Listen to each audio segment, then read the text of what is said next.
नमस्कार दोस्तों, welcome to the classroom. मैं अमन तिवारी। आज की क्लास में यूजीसी नेट इकोनॉमिक्स से रिलेटेड कुछ पीवाईक्यू का डिस्कशन करेंगे, जो कि विशेषकर स्टेट से रिलेटेड है। मतलब स्टेट से रिलेटेड जितने भी पीवाईक्यू आए हैं उसमें से कुछ क्वेश्चन का आज हम लोग डिस्कशन करने वाले हैं। तो स्टार्ट करते हैं। पहला question, which of the following Indian ministry is responsible for the publication of report on the longitudinal data on the informal sector of India. तो खैर इसका ऑप्शन देखने से पहले हम लोग कुछ ये जान लेते हैं कि इंडिया में कौन कौन से इंडियन मिनिस्ट्री कौन कौन सा रिपोर्ट पब्लिश करती है, इस तरह का सर्वे कर करके। तो उसका मैंने एक नोट्स दे दिया है। जैसा कि एनएसओ मॉस्पी के अंतर्गत आता है, ministry of statistics and programme implementation. NSO क्या करता है, एम्प्लॉयमेंट अनएम्प्लॉयमेंट सर्वे पब्लिश करता था, लेकिन ये 2022-23 से ये क्लोज कर दिया है और उसकी जगह पीएलएफएस अब लाता है, जिसको हम लोग बोलते हैं पेरियोडिक लेबर फोर्स सर्वे, और ये एवरी ईयर अब आता है। ठीक है, तो जितना भी एम्प्लॉयमेंट अनएम्प्लॉयमेंट रिलेटेड डेटा है वो पीएलएफएस से हम लोग को मिल जाता है, वो मॉस्पी द्वारा पब्लिश किया जाता है। दूसरी तरफ एक पब्लिश करता है हाउस होल्ड कंजम्पशन एक्सपेंडिचर सर्वे, हाउस होल्ड कंजम्पशन एक्सपेंडिचर सर्वे। तो ये भी मॉस्पी के द्वारा पब्लिश किया जाता है। ये दूसरा एक तरह का सर्वे है, तो ये हर एक 5 साल में ये पब्लिश करता है। ठीक है, मॉस्पी के द्वारा ही एक और सर्वे पब्लिश किया जाता है जिसको बोलते हैं annual survey of unincorporated sector enterprises, और यही सर्वे है जो कि इनफॉर्मल सेक्टर के बारे में बताता है। इनफॉर्मल सेक्टर के बारे में जितना भी डेटा होता है ये इसी सर्वे से हम लोग को मिलता है। ठीक है, इसके अलावा मिनिस्ट्री ऑफ पब्लिक इंटरप्राइजेज, जो कि अब मिनिस्ट्री ऑफ फाइनेंस के अंतर्गत चला गया है, वो एक एनुअल पब्लिक इंटरप्राइजेज सर्वे निकालता है। ठीक है, वो जो पब्लिक इंटरप्राइजेज के बारे में बताता है। ठीक है, इसके अलावा होम मिनिस्ट्री सेंसस निकालता है हर एक 10 साल पे। नेशनल पॉपुलेशन रजिस्टर निकालता है, सैंपल रजिस्ट्रेशन सर्वे निकालता है, सोशियो इकोनॉमिक कास्ट सेंसस निकालता है। ये होम मिनिस्ट्री के द्वारा निकाला जाता है। Health ministry national family health survey और नेशनल हेल्थ प्रोफाइल निकालती है। तो इस तरह कुछ हम लोग मिनिस्ट्री लिए हैं जो कि कुछ सर्वे पब्लिश किया करती हैं, तो इसको हम लोग ध्यान में रखेंगे। तो आज के पहले क्वेश्चन का आंसर होगा ministry of statistics and programme implementation. और अब इसके बाद हम लोग नेक्स्ट क्वेश्चन पे आगे बढ़ते हैं। नेक्स्ट क्वेश्चन है सैम्पलिंग टेक्निक पे। सैम्पलिंग टेक्निक से रिलेटेड मेरे क्लास का जो लिंक है वो हम डिस्क्रिप्शन में दे दिए हैं, उसको आप देख सकते हैं। इसी से रिलेटेड है सैम्पलिंग टेक्निक से। हम लोग इस क्वेश्चन को देखते हैं। पहला simple random sampling. Simple random sampling क्या होता है, equal probability of selection for each item in all trial. Equal probability होना चाहिए ईच आइटम का। ठीक है, इसको बोलते हैं सिंपल रैंडम सैम्पलिंग। तो ए का चौथा। Systematic sampling, random selection of the first unit and systematic selection of the rest, इसको बोलते हैं हम लोग सिस्टमेटिक सैम्पलिंग। कोटा सैम्पलिंग एक तरह का नॉन प्रोबेबिलिटी सैम्पलिंग है। स्ट्रेटिफाइड रैंडम सैम्पलिंग ये है दूसरा। तो इसे हम लोग मैच कर लेंगे। ए का चौथा, तीसरा कट करो। बी का क्या है, तीसरा, बी का तीसरा, ये कट करो। अब हम लोग हमारे पास ए 1 और 4 बचा। सी फर्स्ट ये आया, यानी कि हमारा करेक्ट आंसर 1 हो जाएगा। तीसरे क्वेश्चन पे आते हैं। तीसरा क्वेश्चन कहता है the lowest value of the set of observation is 4.5 and their range is 10.9। Arithmetic mean is found to be 19.9 and median found to be 15.6। Which of the following statement is correct. ठीक है, तो चलिए हमारे पास क्या दे दिया है, given data है minimum value क्या है 4.5। ये पहला डेटा हमारे पास दिया हुआ है। फिर हमारे पास क्या दिया हुआ है, रेंज दे दिया है 10.9। अब देखिए रेंज इज इक्वल टू क्या होता है, एक formula, range is equal to maximum value minus minimum value होता है। ठीक है, तो इस फॉर्मूले का हम लोग यूज करेंगे। तो range is equal to maximum minus minimum value is equal to 10.9। अब देखिए मिनिमम दे दिया है तो मिनिमम 4.5 इज इक्वल टू 10.9। तो मैक्सिमम वैल्यू कितना आ गया 10.9 प्लस 4.5 कितना हुआ 4.5 यानी 15.4। तो हमारा मैक्सिमम वैल्यू कितना आ गया 15.4, मिनिमम वैल्यू 4.5। तो हमारे जितने भी डेटा है वो कुछ इस तरह रहेंगे, जिसका मिनिमम वैल्यू होगा 4.5, मैक्सिमम वैल्यू होगा 15.4। ठीक है। अब क्वेश्चन कहता है अर्थमेटिक मीन 19.9, तो 19.9 कुछ यहाँ पे आएगा।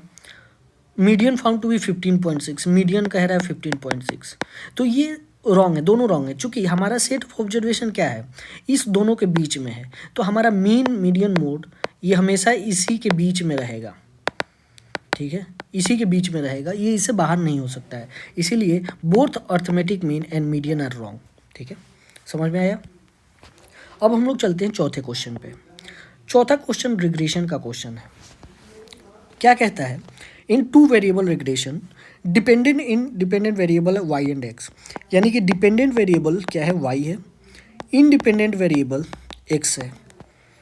द कोफिशिएंट ऑफ कोरिलेशन दे दिया है, तो ये पहला चीज़ दे दिया है। दूसरा चीज़ क्या दिया है, coefficient of correlation between x and y equal to 0.8 दिया हुआ है। अब देखिए कोफिशिएंट ऑफ कोरिलेशन क्या होता है, सिमेट्रिकल होता है, मतलब RxY इक्वल टू RYX, दोनों तरह से ये बराबर ही होंगे। ठीक है, तो ये हमारे पास इंफॉर्मेशन दिया हुआ है। हमको निकालना क्या है, विच of the following information is correct. तो इन्फॉर्मेशन करेक्ट बताना है, वो क्या रहा है, तो इतना variation of y is explained by x। ठीक है, हमारा डिपेंडेंट वेरिएबल y है, मतलब हमारा रिग्रेशन का इक्वेशन क्या होगा, y equal to a plus B का x। वेरिएशन को एक्सप्लेन करने वाला हमको ऑप्शन करेक्ट करना है, तो उसके लिए हम लोग क्या निकालते हैं, आर स्क्वायर क्या कहलाता है, coefficient of determination.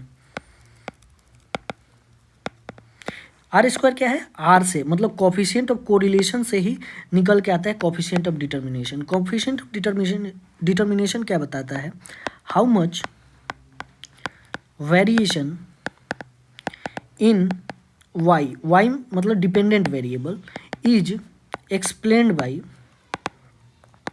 Independent variable. ठीक है, डिपेंडेंट वेरिएबल में जो वेरिएशन है वो इंडिपेंडेंट वेरिएबल के द्वारा कितना एक्सप्लेन किया जा रहा है। तो आर स्क्वायर, आर का वैल्यू 0.8 दिया हुआ है, तो आर स्क्वायर कितना हो जाएगा, 0.8 का स्क्वायर यानी कि 0.64, और इसको अगर परसेंटेज में करेंगे तो 64%, यानी कि 64% of variation in Y is explained by X. ठीक है, तो इस तरह से हम लोग चौथे क्वेश्चन को सॉल्व करेंगे। अब हम लोग नेक्स्ट क्वेश्चन पे जाते हैं, आज का पांचवा question. The data about the sales and advertisement expenditure of a form, ये दिया हुआ है डेटा, क्या क्या डेटा दिया हुआ है, तो सेल का मीन दिया हुआ है और एडवर्टीजमेंट एक्सपेंडिचर का भी मीन दिया हुआ है। सेल का स्टैंडर्ड डेविएशन दिया हुआ है और इसका एडवर्टीजमेंट एक्सपेंडिचर का भी स्टैंडर्ड डेविएशन दिया हुआ है। कोफिशिएंट ऑफ कोरिलेशन दिया हुआ है। ठीक है, हमको निकालना क्या है, एस्टिमेट द लाइकली सेल कितना होगा for the proposed advertisement of इतना, मतलब एडवर्टीजमेंट दिया हुआ है, हमको सेल निकालना है। इससे हम लोग अंदाज़ा ये लगा सकते हैं कि हमारा जो डिपेंडेंट वेरिएबल होगा वो सेल्स हो जाएगा, और डिपेंडेंट वेरिएबल को हम लोग मान लेते हैं y, और इंडिपेंडेंट वेरिएबल जो होगा वो एडवर्टीजमेंट एक्सपेंडिचर होगा, इसको हम लोग मान लेते हैं x। इससे हम एक रिग्रेशन इक्वेशन बना लेते हैं, y is equal to a plus B X. तो ये हमारा एक इक्वेशन हमने बना लिया। ठीक है, ये हो भी नहीं सकता, मतलब ऐसा होगा या नहीं होगा अभी हमको नहीं पता है, हमने ये बना लिया। ठीक है, लेकिन अब जो कि नहीं बोला है तो एक लीनियर इक्वेशन एज्यूम करके हम लोग चलते हैं। अब देखते हैं इसके आगे कैसे सॉल्व होगा ये। अब हमारे पास डेटा क्या दिया हुआ है, मीन ऑफ सेल, मतलब mean of dependent variable y, यानी कि गिवन मीन दिया हुआ है y बार, x बार भी दिया हुआ है एडवर्टीजमेंट, तो x बार कितना है 6 एंड y बार कितना है 40। x का स्टैंडर्ड डेविएशन यानी सिग्मा x कितना दिया हुआ 1.5 एंड सिग्मा y कितना दिया हुआ है 10। ठीक है, और r का वैल्यू कितना दिया हुआ है 0.9। ये हमारे पास इंफॉर्मेशन दिया हुआ है। अब हमको निकालना है y का वैल्यू विथ गिवन x। ठीक है, अब एक चीज़ और इसमें ध्यान रखने वाली क्या बात है, हमारे पास मीन दिया हुआ है x बार और y बार। अब इसको हम, ये जब क्वेश्चन दिया हुआ है तो ये मान के दिया हुआ है कि जो हमारा रिग्रेशन का लाइन बनेगा वो regression line best fit line होगा, और जब वो बेस्ट फिट लाइन है तो उसके मीन से होके जरूर गुजरेगा। तो जब मीन से होके कोई लाइन गुजरेगा, यानी कि जो ये दो पेयर ऑफ पॉइंट है, इससे अगर होके कोई लाइन गुजरता है तो उसके लिए जो इक्वेशन सेट किया जाता है वो कुछ इस तरह से सेट किया जाता है, y minus Y bar is equal to a plus B x minus x bar. ठीक है, ये इस तरह से हुआ, जहाँ बी क्या है, बी क्या है, स्लोप कोफिशिएंट, ए है इंटरसेप्ट कोफिशिएंट। अब चूंकि इस क्वेश्चन में कहीं पे भी इंटरसेप्ट का कोफिशिएंट नहीं दिया है तो इसको हम लोग जीरो मान लेंगे क्वेश्चन को सॉल्व करने के लिए। इसको जीरो मान लो और बी एक्स माइनस एक्स बार ले लो, तो हमारे पास ये इक्वेशन आ गया B x minus x bar. अब देखिए हमारे पास यहाँ क्या क्या डेटा दिया हुआ है। अब देखिए ये बी क्या है, बी है रिग्रेशन कोफिशिएंट, और यहाँ बी के नीचे हम लोग क्या लिखेंगे। अब चूंकि वाई को हम लोग क्या माने हैं, डिपेंडेंट वेरिएबल, तो जो डिपेंडेंट वेरिएबल होता है वो पहले और इनडिपेंडेंट वेरिएबल बाद में होता है, तो यहाँ बी वाई एक्स होगा। ठीक है, बी वाई एक्स होगा।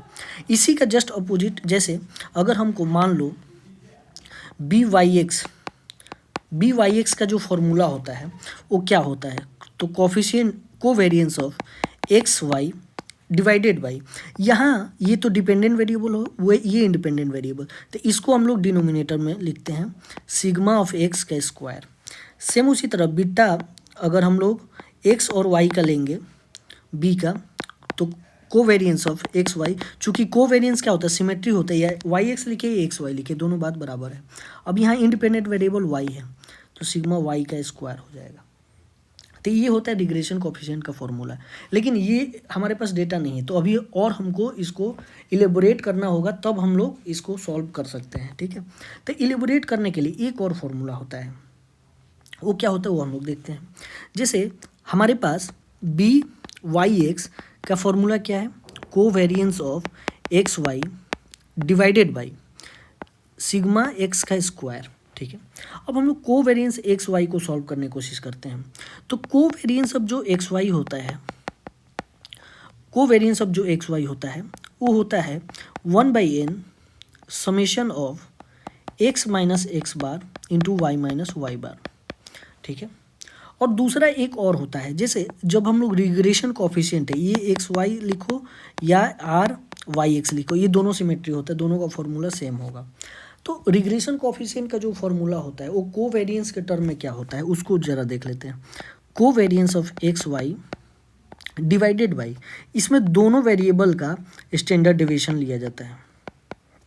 ठीक है, तो इस फॉर्मूले से अब हम लोग ये निकाल सकते हैं कोवेरिएंस आर के टर्म में, तो covariance of x Y is equal to R sigma X sigma Y. ठीक है, अब इसको पुट करेंगे इसमें, तो beta Y X is equal to covariance of x Y क्या है, R sigma X sigma Y divided by square. तो ये से ये कटा, हमारे पास बचा क्या, R sigma Y by sigma X. Same उसी तरह beta of x Y calculate कर सकते हैं हम लोग, तो इसमें क्या लिखेंगे, R sigma X sigma Y, और यहाँ सिग्मा वाई का स्क्वायर कर देंगे तो इससे ये कट जाएगा, तो बचेगा क्या, R sigma X divided by sigma Y. तो हमारे पास दो फॉर्मूला आ गया, एक ये और एक ये। अब हमको जो यूज करना होगा अब वो हम लोग यूज कर लेंगे। तो हमको क्या चाहिए, क्या ये वाला चाहिए, यानी कि y के टर्म में चाहिए, y को डिपेंडेंट वेरिएबल मान के हमको करना है। तो y को डिपेंडेंट वेरिएबल मान के y minus Y bar is equal to, यहाँ b जो हम लोग लेंगे y को इधर रखेंगे, x को इधर, और x माइनस एक्स बार कर देंगे। ठीक है, तो y माइनस वाई बार, और ये आ गया, तो y minus Y bar is equal to b y x का फॉर्मूला क्या होगा, बी वाई एक्स का formula r into sigma Y by sigma x x minus x bar. अब हमारे पास सारा इन्फॉर्मेशन क्वेश्चन में दिया हुआ है, इसको पुट करके इसका आंसर हम लोग निकाल लेंगे। अब देखो हमको y निकालना है ना, ये निकालना है, और x दिया हुआ है, इंडिपेंडेंट वेरिएबल का x दिया हुआ है 10 करोड़, तो y हमको निकालना है। y बार कितना दिया हुआ है, डेटा से हम लोग निकाल लेते हैं।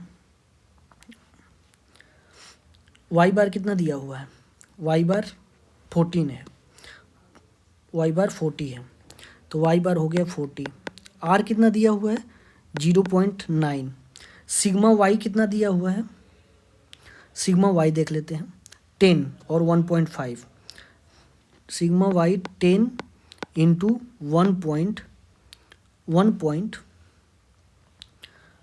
10 इंटू 1.5, 10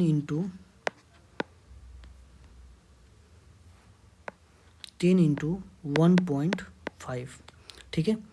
एक्स हमारा दिया हुआ है, एक्स दिया हुआ है 10 करोड़, 10 करोड़ दिया हुआ है ना, एक्स ये है, एक्स ये है, ठीक है। तो एक्स और एक्स बार कितना है 6, तो एक्स दिया हुआ है और एक्स बार 6 है, तो हमारा अब सारा इन्फॉर्मेशन दिया हुआ है, वाई निकाल लेना है। तो वाई माइनस 40 इजक्वल टू, इससे पॉइंट हटा देते हैं, ये मल्टीप्लिकेशन में है, ठीक है। 3, ये आ गया 6 और 10 माइनस 6 4, देखिए Y minus 40 equal to 24। Y का वैल्यू 40 प्लस 24 यानी कि 64। तो हमारा कितना आ गया 64, देखें ऑप्शन में है कि नहीं, 64 करोड़। तो हमारा जो सेल का वैल्यू आएगा वो 64 करोड़ हुआ। तो इस प्रकार से ये सॉल्व किया जाएगा। थोड़ा सा लंबा हो गया, लेकिन ऐसे क्वेश्चन अगर भविष्य में भी मिले तो आप इसको ऐसे ही सॉल्व करोगे। अगर एक प्रोसेस से चलोगे तो आपका हार्ड से हार्ड क्वेश्चन इजीली सॉल्व हो जाएगा। तो इसका करेक्ट आंसर 64 करोड़ हुआ। तो आज के क्लास में बस इतना ही। अब हम लोग फिर नेक्स्ट क्लास में कुछ और क्वेश्चन के साथ आएंगे। Thank you and very